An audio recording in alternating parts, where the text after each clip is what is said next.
Hello everyone and welcome to another edition of Inside Guns with your host, me, the Yankee Marshal. Tonight I'm going to be talking about something I wasn't planning on talking about. I was going to do my video on a different subject for the first segment here tonight, but while I was doing the research for that segment, came across a video that was posted today and I actually made the mistake of watching it and now I have to do a rebuttal to it. Now the video I'm talking about was posted by Colion Noir and it was him talking about universal background checks. In case you're not familiar, H.R. 8 passed the House today. And he was discussing the point that the left keeps making about this bill, about universal background checks, that 90% of Americans support this. And he was trying to rebut that by saying, no, they do not. He was like, I know that when there's these polls that ask, do people agree with background checks for every gun purchase? They say yes, between 86 and 97% of the time on pretty much every poll from 2010. But I'm going to tell you why they don't really mean that. That was the point of his video. He's saying because people don't support a registry or gun seizures, etc., or the government knowing who has everything or what they have. He said, therefore, since people don't support that, when you ask them that specific question, they don't support universal background checks because those two things have to go hand in hand, because how do you support universal background checks without a registry? So he's like, so the left is lying. The politicians are lying. 90% of the people don't support this. They're playing a deceitful game to try to gain authority, blah, blah, blah. Well, you're playing the same game. Colion Noir is. And I'm not slamming Colion Noir right now. He's trying to make, silk purse out of a sow's ear here. But that doesn't deal with the issue. The issue is 90% of Americans at least do support universal background checks. And you can say they wouldn't if they knew these other things, or they don't if they think about these other things, or they don't approve of these other things. But you pretending that they're putting those things together in their head is wrong. It's naive. They aren't doing that. They can believe in A without believing in B, without even thinking about B. And a lot of them that believe in A that do hear you talking about B can say, A is not going to lead to B, because they don't understand the topic. So yes, when you ask Americans if they believe every gun sale, even between private parties, should have a background check, they do say yes. Like I said, between 86 and 97% on pretty much every poll since 2010 has reaffirmed that. And you can say, well, but if it had this tacked on, they wouldn't agree. You can say that all you want, but that's not the case. If you just present it as, do you want background checks on everything? And there's no registry in the bill, there's no seizures in the bill, people are going to say, well, that's obviously not part of this, and they're going to accept the background checks because they like those. Trying to pretend that that's not true doesn't help us at all. I know it made some people that watch your videos feel better, and that's fine. That's a little bit of preaching to the choir there, which doesn't really serve our purpose any. But it's just fantasy. And it's actually kind of the same dishonest game you say they're playing, because you use these, trying to interconnect these things, mixing your topics and muddying the waters and say, well, they can't support it because they don't support this. Yes, they can, because they could ignore that completely or just not believe that's going to happen. They could be like, not in my country, that wouldn't happen. So the fact is 90-something% of Americans do approve of universal background checks. And that is a danger to us as a culture, as a gun culture, a gun community, a freedom culture, I guess we should call it, because that's a very anti-freedom notion. And I'm not here tonight to educate the people that already understand why that's bad on why it's bad. I just want to talk about how pretending that the truth is not the truth does not help us. The truth is 90% of Americans plus do support this. And Colion goes on to, put up some other information, like saying in 2013 they tried to pass this in the Senate after they passed it in the House, and it failed. And then afterwards there was a Gallup poll, and only 65% of people said it should have passed, and blah blah blah. And he's playing kind of the same game they're playing, or at least accusing them of playing, by being a little deceitful, leaving out information. There was a lot more information there regarding that poll and why it came out the way it was, and what there was concerning that bill, etc., and why people didn't like it. He didn't give you the whole picture on that, and I'm not going to give it to you either because it doesn't matter. But the reality is, every poll since 2010, 90% of Americans do support this. And if it was passed tomorrow, they would be fine with it because they don't understand. And that's partially our fault. Now, I'm not telling people to panic here about H.R. 8 because, like Colion Noir pointed out himself, they passed this before. They passed it just the other day. That's why people are in an uproar about it now. They're acting like this is the first time it's ever happened. And oh my God, it's the worst tragedy, blah, blah, blah. But if you look back 2019, there's articles saying the same thing. Oh my God, the worst changes for gun rights, blah, blah, blah. They passed it in 2019. I think they did it in a year like 2011 or 2012 or something like, or no, 2014 or 2015. And they also did it in 2013. I know the 2013, the 2019, and the 2021 it's passed. So it's not even the first time it's passed. It just never makes it to the floor in the Senate, never actually gets voted on, and never gets passed if it does get voted on. Now, I am not going to panic anyone, but I am going to say I think it's got more of a chance to getting to the floor in the Senate this time. I don't think it's got any chance of passing. Most of the sites that judge these things, engage these things, say it has less than a 5% chance of passing. There was no support for it last time. There's not really much support for it this time. Because it's easier for people in the House to say, yeah, I want universal background checks. Because you got to remember, a lot of the people in the House represent, 300 people and a bunch of pigs. They cater to a very specific base because of their district. Some of them just represent a certain number of people in a very leftist part of New York. So they cater to that very specific crowd. And they don't have to worry about if they piss off people on the other side. So they're more willing to vote yay or nay on these type of things. Senators, however, have to appeal to an entire state.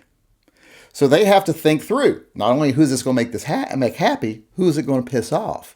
And will people be more pissed off if I don't take it up, or will they be more pissed off if I turn it down, or whatever? So a lot of times they'll just choose not to ever bring it to the floor because they don't want to vote either way on it.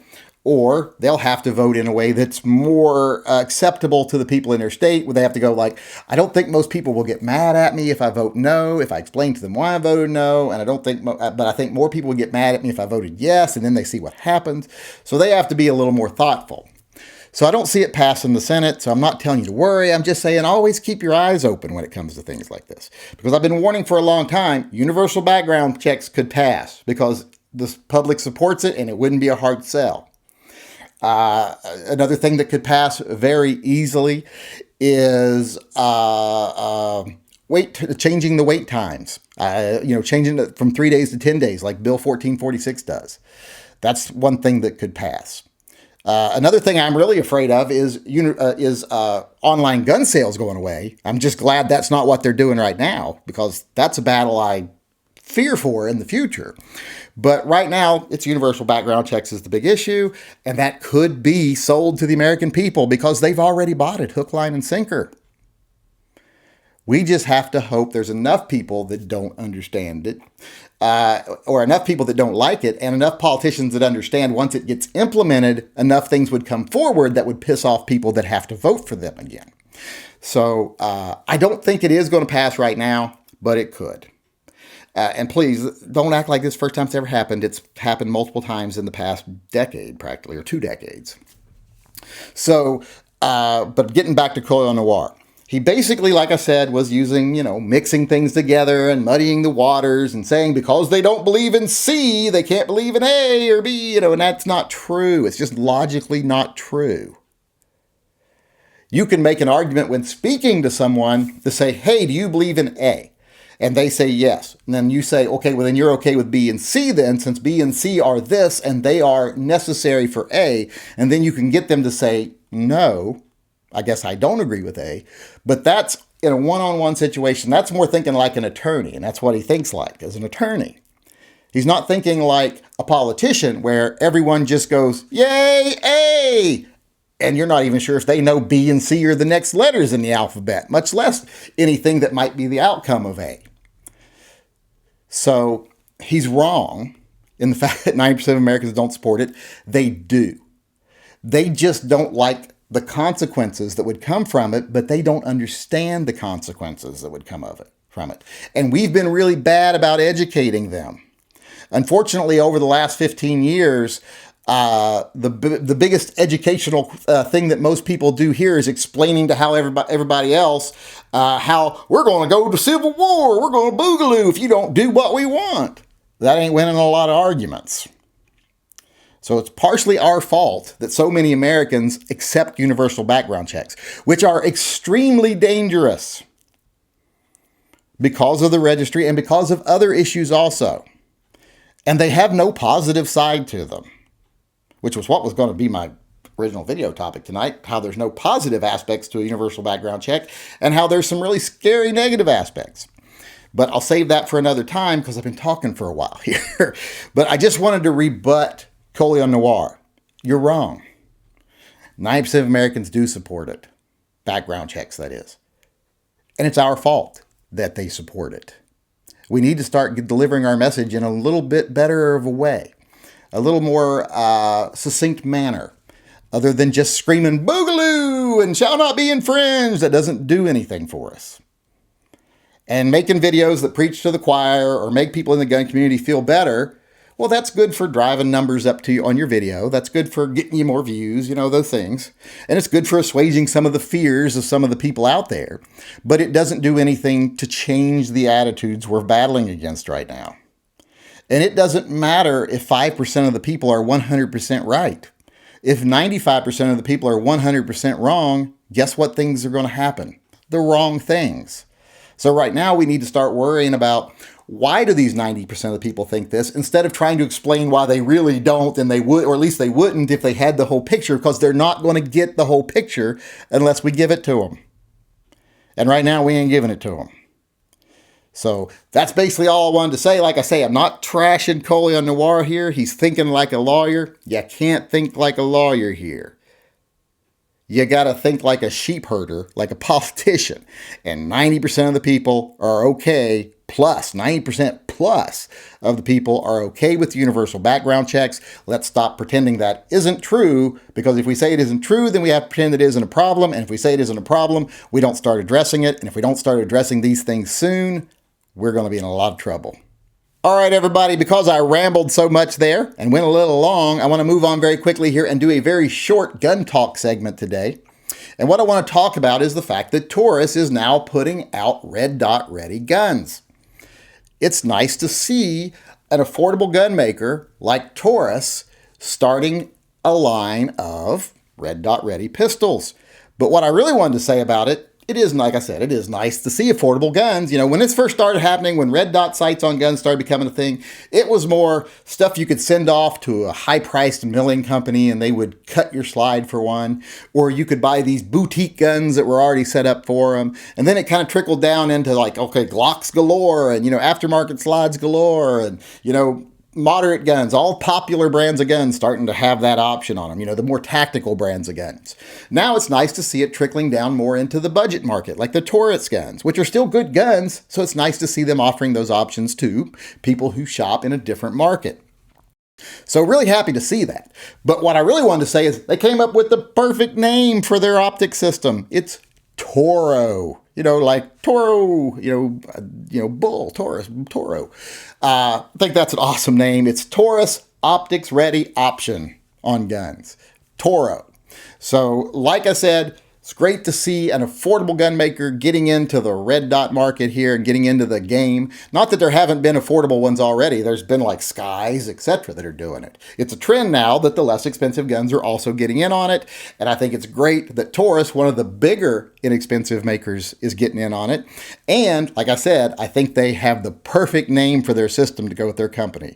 The Taurus Optics Ready Option, the Toro from Taurus. All right, everybody, I want to end the show today, as usual, with our viewer EDC of the day. And today we have Joe L. Now, I know it's a little hard to see in this picture, but Joe L is carrying his Walther PPK. And he's carrying it in an ankle holster. Now, he thought I would find this picture a little offensive, and he's right. I think this picture is a little bit disgusting because I don't like ankle carry. I think it's one of the worst ways you can possibly carry a gun. But it's your gun. You carry it how you want to carry it. So as you can see here, if you know what you're looking for, he's carrying a Walther PPK in an ankle holster, which I said I don't agree with. It's the part of your body that moves the most. It's hardest to get to if you're standing. If someone tackles you, you're fighting, it's easier for them to get to your gun than it is for you to get to your gun. So I don't like ankle carry. But there's also something else about this picture I've been kind of dancing around here that I didn't want to say anything about because it'll make me seem like a hater. I don't want to seem like a hater. So I say this with all due respect, but I think everyone can see there's one element of this picture that is, not right. To put it in the most PC way I can put it possibly, I guess. If you look right there, around the bottom of his toilet bowl, there appears to be a little bit of a moisture ring, maybe a little bit of a mildew problem. So you might want to check your wax ring, because I think you might have installed your toilet a little wonky. I didn't want to have to say that, didn't want to have to point it out, but I felt it needed to be said. Plumbing is important. But with that being said, I just wanted to show everyone that this right here is our concealed carrier of the day, our viewer EDC. It's Joe L. with his Walther PPK in his ankle holster.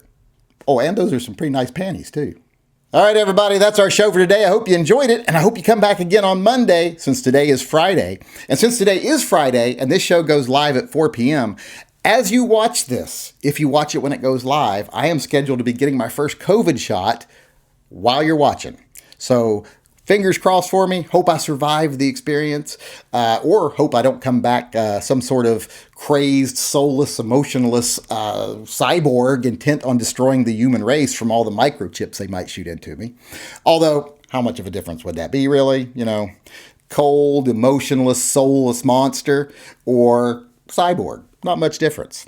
So that being said, hope everyone enjoyed the show. Hope to see you again on Monday. And with that, I'll sign off as usual by saying, as far as the state of the world today is concerned, it is what it is.